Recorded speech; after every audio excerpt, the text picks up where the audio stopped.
Mr. Chairman. Mr. Chobanian, first let me just say our heart breaks for you and your family like it does for the several million Ukrainians that have been forced from their homes by this outrageous and completely unjustified brutal attack by Russia, and we're particularly grateful that you've taken the time to join us despite the experience you are going through. I wonder if you could just tell us in a simple way for laymen to understand. You mentioned that you're on track. You're hopefully going to raise $100 million from donations from people all around the world who want to help Ukraine. Why is this being done through crypto? Why aren't people just sending dollars and yen and euro and other currencies? Very good question. Thank you. The banking system in your country is totally different to my country. So for you, it's easier. Well, it's easy just to press two numbers and you can send any amount to other participant that you want. With the crypto and Ukraine, it's slightly different. First problem that we're solving is urgency. So in order for US dollars to actually land on Ukrainian bank accounts, it takes at least 1 day if we're lucky, but usually it takes 2 days. If it's a Friday afternoon, you have to wait till Monday. For my country, which is fighting right now with bare hands, time is the vital thing. So with the crypto, which works 24/7, we receive money instantly and we can spend money instantly. By money, I'm speaking in the broader terms. So yeah, that's the key thing. And the other thing is that with crypto, we can attract donations from pretty much any place in the world, even countries which don't have access to banking, but they have crypto, like in Africa or in Asia. It's speed, urgency, and ease of use. And it's inexpensive, isn't it? It depends. Here it depends which currency you're sending it. So Bitcoin and Ether is slightly expensive, but again, it's like $10, $20, maximum $50. But at this point, it doesn't really matter. Here, what we're fighting for is speed. The faster we buy the helmets, the faster we buy the bulletproof vests, the faster we buy the first aid kits, the more people I can save in my country. So here, I'm praying just for crypto because it's so fast. And given the disruptions to daily life in Ukraine,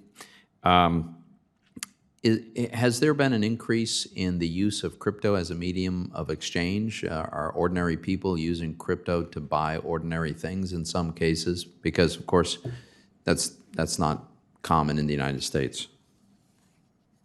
Well, even before the war, Ukraine was #1 country per capita in terms of crypto wallets and crypto usage. Now it's probably doubled that. The reason for that is you cannot buy US dollars on the bank accounts right now because National Bank closed that option on the day of the war. So if you want to buy something abroad, the only option that you have, and if you have like local currency hryvnia on the bank account, or you have cash in US dollars in Ukraine, or you have, that's it, the two options. So the only option to actually buy something abroad, you need US dollars and you cannot buy them. With the crypto, you can actually buy USDT, which is a token which backed 1-to-1 to US dollar. You can buy that with local currency. You can use that to pay for the helmets in Europe or in US. The transaction takes about 10 minutes. And that's it. And that's the only option for the small and medium businesses and for regular people like me. Thank you very much. This question is for both Mr. Mosier and Mr. Levin. So we all want to make sure we've got the tools to find the bad guys, and there are bad guys out there.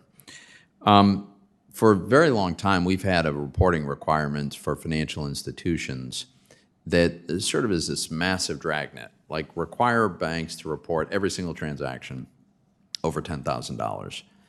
Now we've long known, that the vast overwhelming majority of those transactions are perfectly legitimate, but we didn't have a way of sort the good from the bad, so we report them all, and we have this expensive, inefficient mechanism for this over-reporting in the hopes that, well, maybe, we'll sweep up the bad guys too.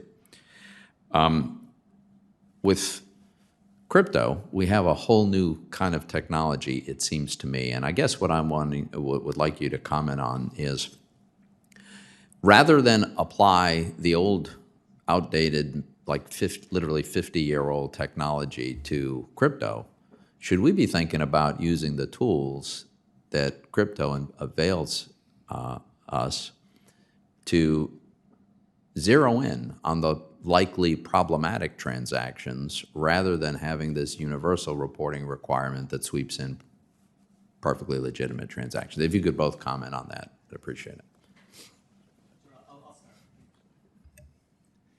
Thank you, Senator Toomey. Yeah, no, I think it raises a really important question and something that we struggled with at FinCEN, both from a resource and a technology perspective, and also with protecting personal data. And I think there's another piece of that, which is when we collect data, we're regularly asked, I think legitimately by the public and by Congress, okay, what have you done with that was worth the burden? And in fact, every rulemaking requires a burden assessment on industry for that. And I think what we struggled with was getting the tools and the technology to be able to sort through the data that we had. And indeed, there's still continue to do that. And we're always conscientious that if we're creating new reporting requirements, will we be able to use it, and we'll be able to use it fast enough?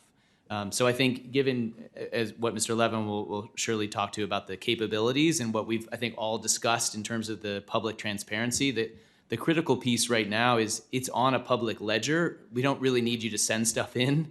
What we need are the tools to sort through that efficiently and connect it across data. It's already actually exceptionally clean data because it's structured data, it's numbers, it's alphanumerics. It's not the old days of faxed machine and people write into the wrong format and we can't sort it. So it's actually quite good data. It's just the ability to use it.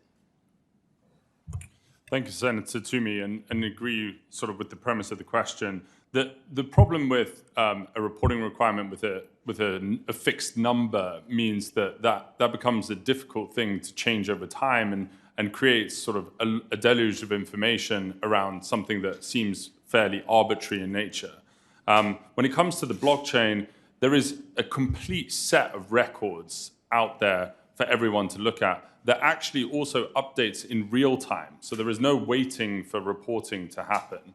And so not only are you able to access it, you're able to access it faster than you would otherwise be able to in a reporting sense, and then actually being able to sift through what is illicit activity from what is regular commerce is much easier in a cryptocurrency context than in traditional finance, where you're looking for behavioral patterns. And so, I think when it comes to thinking about regulating the digital asset economy, we have to take into account those unique attributes of the technology and think about sort of, as my esteemed colleague here said, the scarce resources that there are in government agencies to actually look at this and invest in the technology to be able to have that real-time oversight of the sector.